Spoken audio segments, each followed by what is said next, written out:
pagpalain ang bawat isa na nagtipon-tipon dito upang ipanaman natin hindi lamang sa pamilyang Duterte kundi sa sambayanang Pilipino. Ang ating simpleng ambak lamang bilang isang citizen, isang simpleng mamamayan sa ating bayan ay nakakasakit ang nangyari sa ating Tatay Digong.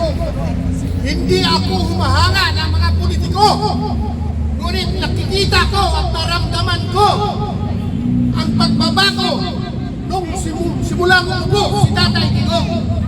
Wala siyang kinatakutan sa sagasaan, mga oligarko, mga mayayaman, mga elitista. At nakita ninyo hanggang sa pagbaba ni Tatay Digong na kung paano siya umupo sa presidency, ganun din kasimple ang pagbaba niya. Nakakatakot. Maraming mga matatalinong mga abogado, may kanya-kanyang mga opinyon, ngunit ang simpleng karapatan, hindi dahil siya presidente, kundi isang mamamayang Pilipino sa ating bayan. Ako'y dating OFW. Marami akong naranasan sa panahon ko sa 90s na ang maraming OFW na di-displace na hindi man lang nabigyan ng atensyon. Natutuwa ko. Ngayon, noong sa panahon ni Tatay Digong ay naghanap siya ng mga paraan. At natutuwa ako kahit nag-retire na ako sa abroad, ang ating mga kabayan ay tinatamasa nila ang mga paghihirap at ang pagtulong at naramdaman nila ang tulong sa gobyerno. Ang nakakasakit pa, palagi na lang tayong paulit-ulit. Naniniwala tayo sa mga bulakdak ng mga salita ng mga politiko. Although silang lahat ay parehas. Wag na. Ngunit, si Tatay Digong, ang Vice President, ay hindi sapat na salita para sa akin.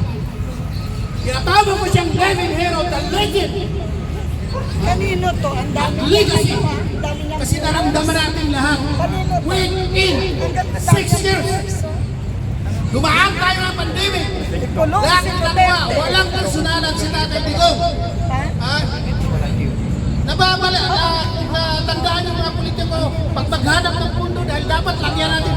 Wala pundo, kulang tayo pundo. Anong sabi ni Tatay Digong? Kahit political well, anong sabi?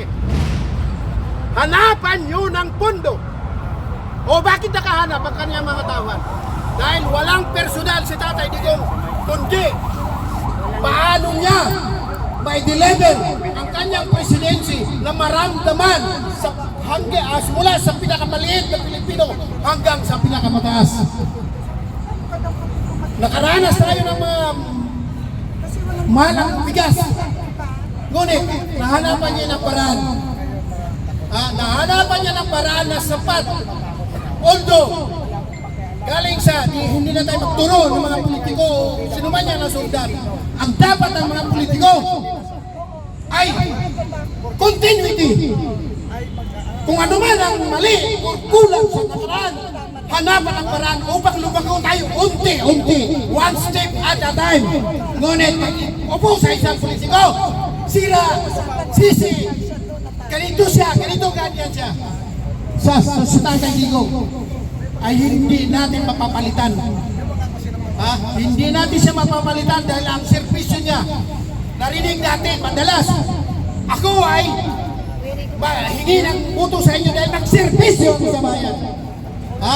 Hindi yan gas-gas na yung servisyo sa bayan. Ang ano nila, influensya. Mga businessman sila. Si Tatay Digong. Totoo man o hindi siya nakatayo ng isang poste sa kanyang bahay. Makikita natin sa kanyang bahay. Makikita natin siya sa kanyang katawan sa pamilya. Hindi ko na sinabi yung pobre sila. Hindi siya pobre. Ngunit, sabihin natin hindi siya holy cow. Hindi sila holy cow. Ngunit, nakikita natin ang deliver niya sa ating bayan ay maramdaman natin. Ganon si Tatay Digong. Kung hindi nyo kung napansin nyo, kung ano man yung nakaraang mga presidente, pagdating ni Daday Yu, pag-upo sa kanyang presidency,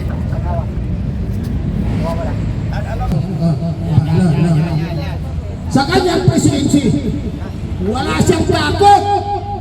Ha? Sino man ang masakasaan niya. Dahil ang purpose niya, ang goal niya, ay ang bayan makaranas ng kaginawaan simula sa pinakamahirap. So nakakalungkot eh. Nakakalungkot. Paulit-ulit na lang tayo. Idol natin to. Mabait siya. Magaling siya. Pero wala. Nakikita ko, walang nakabantay ni Tatay Digong. Although hindi siya perfect, may mga lapses, may mga kulang. Pero maraming nakikita sa kanyang ginawa. Ngayon, ang inatake sa kanyang lugar, sa kanyang kaso, sa war on drugs. Andyan yung korte natin, bakit dalhin natin doon sa ibang bansa? Mayroon tayong korte dito, gumagana. Gumagana. Ngayon dahil, kung titingnan natin ang mga international media, anong sabi? Political bindita. Political bindita ang ginawa nila kay Tatay Digong. Dahil gusto nila i-wipe out ang Duterte family para sa sunod na eleksyon. Sila na mag-aaway kung sino man magaling dyan. Makakatiyak ako na balik tayo sa square one. Dahil yun ang nakasalanan nating pamumulitika sa ating bansa. Itong simpleng ambag, dapat tandaan natin. At yan si Marcos Mangat, lumaayas na yan dyan. Hindi na kailangan siya dyan. Habang may time pa tayo makabawi. Hindi ko sinasabing si Sara Duterte ang ahon.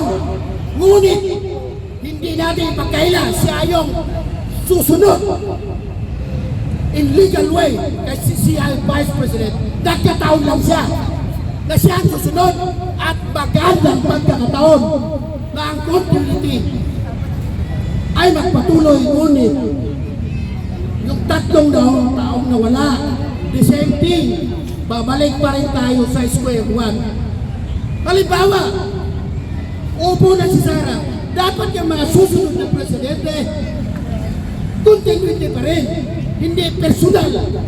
Mayaman na yung mga Marcos, mayaman na yan sila. Binigyan na sila ng pagkakataon sa bayan na redemption.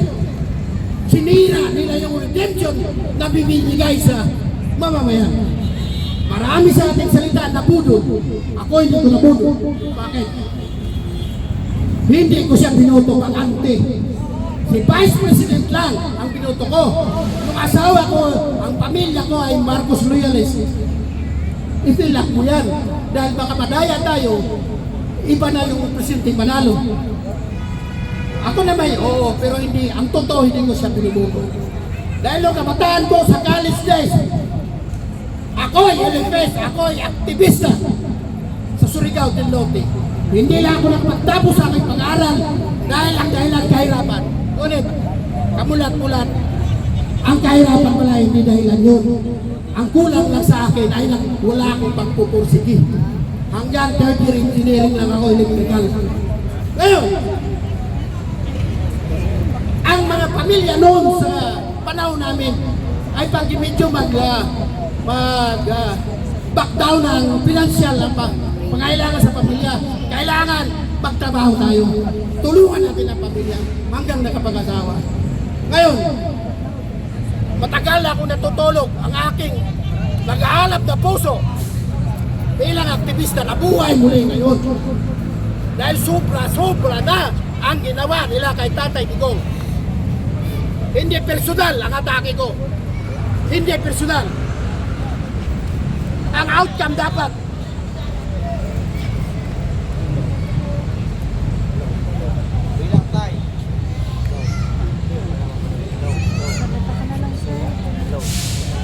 personal. Ang ating approach ay holistic. Yung kabuuan na makinabang ang ating mamamayan. May kanya-kanya tayo. mga trabaho, mga sundalo, mga pulis, mga accountant, funksyoner, sino pa. Ngunit, ang kailangan natin ay hindi personal na politiko. Hindi dapat politiko ang approach natin, kundi leader. Yung leader na gagawin niya ang lahat. Kung kahit anumang mga balakid na ginawa, yan ang ginawa ni Tatay Digong. Humahanga na ako ngayon ng isang tao. Si Tatay Digong yun. Si Tatay Digong. Hindi dahil nagsasalita ako para sa pamilyang Duterte. No! Nagsalita ako para sa kabuuan ng bayang Pilipino na sana uusad na tayo unti-unti, one step at a time. Nakakasakit. Kaya nga, ang ating dasal at ang ating hiniling sa Diyos na ibalik si Tatay Digong, bring back home. Kasi ang narapat, nilikesin siya dito sa ating bayan. Dito sa ating bayan. Yun ang hiling natin. Bring him back. So sana ang ating mga susunod na mga lahi makakaranas na. Hindi, ang ating pagsasalita dito hindi para sa atin to. Para sa kanila. Ang bakulan ito, masamain nyo man o hindi. Ako ay straightforward. Si Tatay Digong lang ang totoong tao. Si Tatay Digong lang makaranas tayo realistic approach.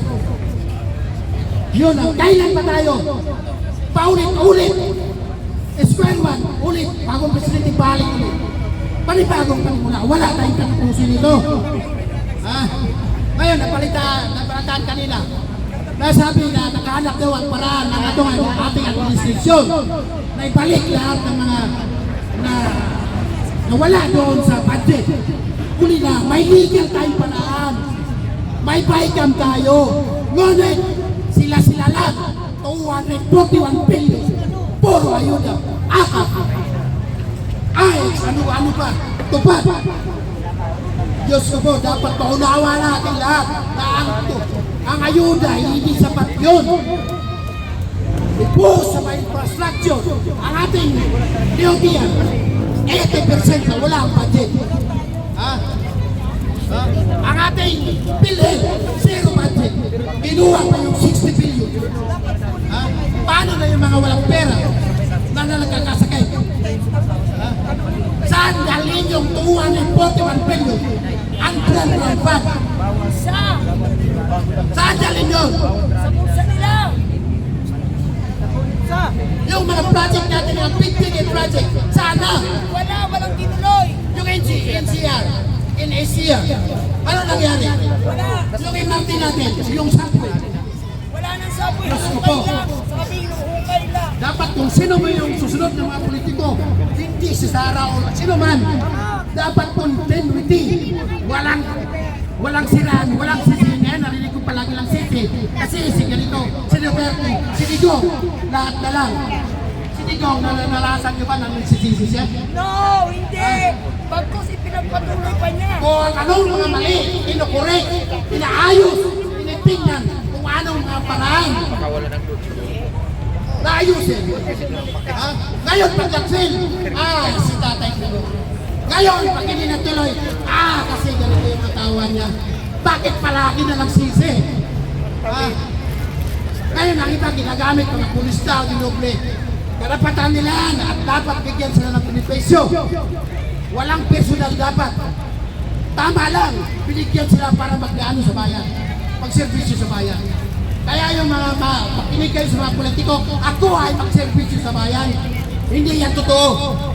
Hindi totoo yan, mag-servisyo sa bayan. Dahil ang pag-servisyo sa bayan ay tulong din. May sahod naman sila. Mga mayayaman sila. May mga negosyo sila. Kaya iba siguro, ibang politiko, influence, depende sa kanilang negosyo. Influence sa kanilang mga profit. Diyos ko, dapat matuto na tayo. Ngayon, kung ano man ang mangyari kay Tatay Digong, hindi nyo ba na isip, sakripisyo niya yan. Salamat sa inyong lahat. At naway, si Tatay Digong ay makauwi dahil andito tayo nagsuporta sa kanya. Uuwi yan. Madali ka uwi.